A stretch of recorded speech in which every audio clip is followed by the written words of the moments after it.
So in the early 2000s, I finally just found myself falling into a deep level of despair and depression, and in fact, many times just slept in, cuddled in my bed because it was a safe place and I didn't know what to do. I often spent many times just building a business plan or thinking about how I might recover, but it was a long pull out of a difficult and dark scenario.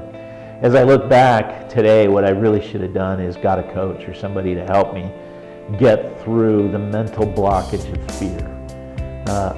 And today I have a very successful company, so I talk about my program from the perspective of going from cuddled up in the fetal position in bed to owning another successful company.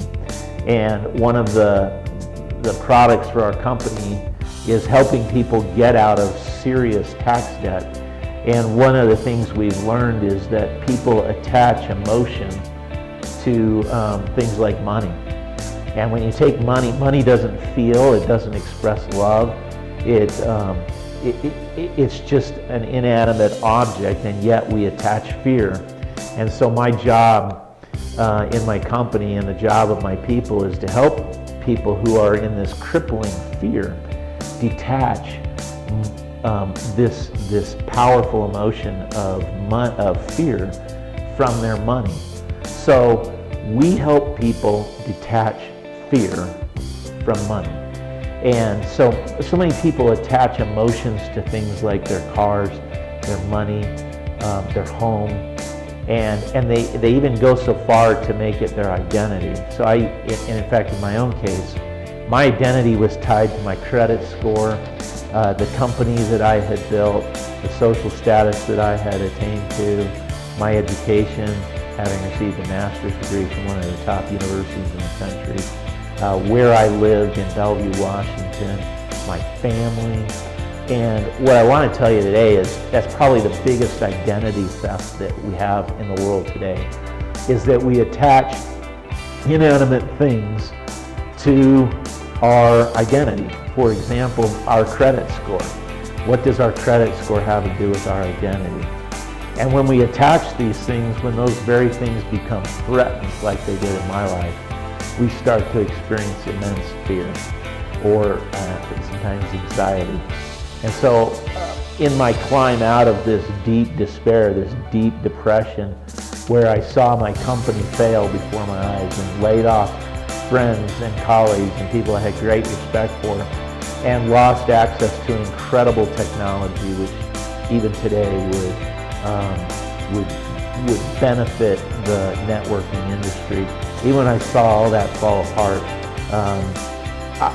somewhere deep inside I knew I would have to pull myself out of this. I'd have to overcome the fear. I would have to do something to make my family's life better, because I had little kids to support. I had a wife, and they looked to me. I could not make this work.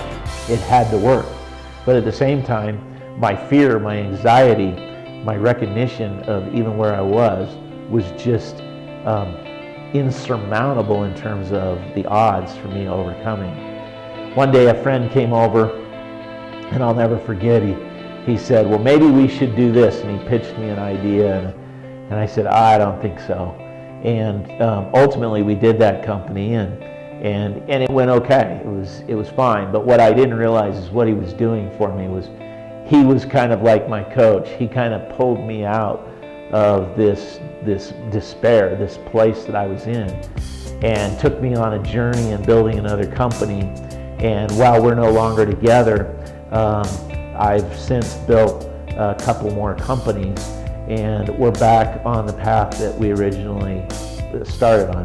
The difference being this: I no longer attach my identity to my success. I no longer attach emotions to money.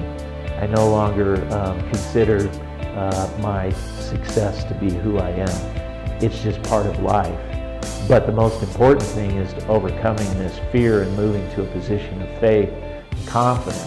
And what I've noticed over and over in my working with people and entrepreneurs is one of the greatest measures for success is how you feel about yourself and the emotions that you experience every day. how you cope with those emotions, how you transition from fear and anxiety to faith, effort, and action. And that motion, that is one of the hardest things. I think it's easier to scale Mount Everest than it is to overcome fear. And yet, fear is universal. I don't know anybody in their life that hasn't experienced fear. I have, you have. And so my goal now as a business owner is helping people to overcome fear. When they overcome fear, then they make logical decisions. They make healthy decisions about their life, about their family, about their job or their business, about their finances. They get into reality, they get into truth, and they start to recognize how to problem solve. But so often, just like in my own case, I needed a coach. I needed somebody to work with me. I needed somebody who believed in me. And if you're watching this video, there's a reason for you clicking on this video and watching the video. Because you and I both know that fear happens. It is part of life. Adversity is normal. But how we get through it is not normal. How we overcome this adversity, how we overcome this fear is one of the greatest paths to joy in our life.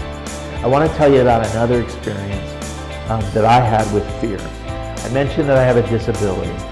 My disability comes from a genetic disease that I was born with. It's called Charcot-Marie-Tooth. There's actually multiple types. I have type 1A.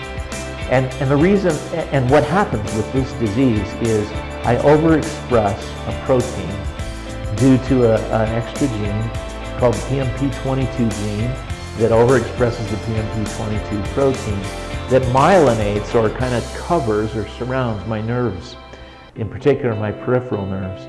And with this extra protein, it actually causes the deterioration in an unhealthy nervous system.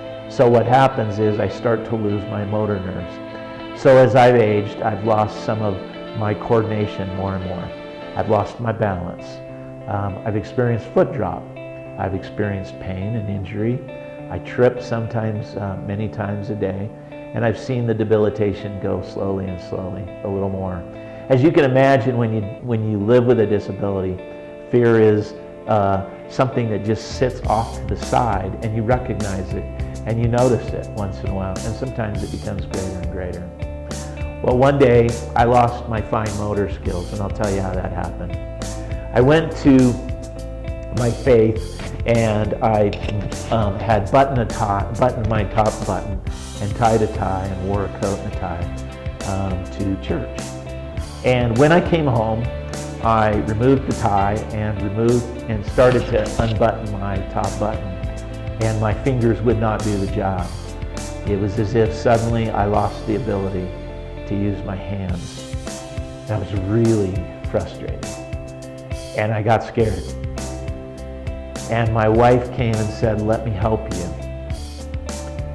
And I was embarrassed, and I was afraid, and I was frustrated, and all these emotions just kept coming up. And she unbuttoned my tie and then gave me a kiss, or unbuttoned my top button and then gave me a kiss. And I realized that even though I was experiencing fear, that my wife and I had a relationship that was much beyond who I was when I married her in my 20s, when I was a healthier individual, when I didn't have this debilitating disease in more advanced stages like losing my fine motor skills.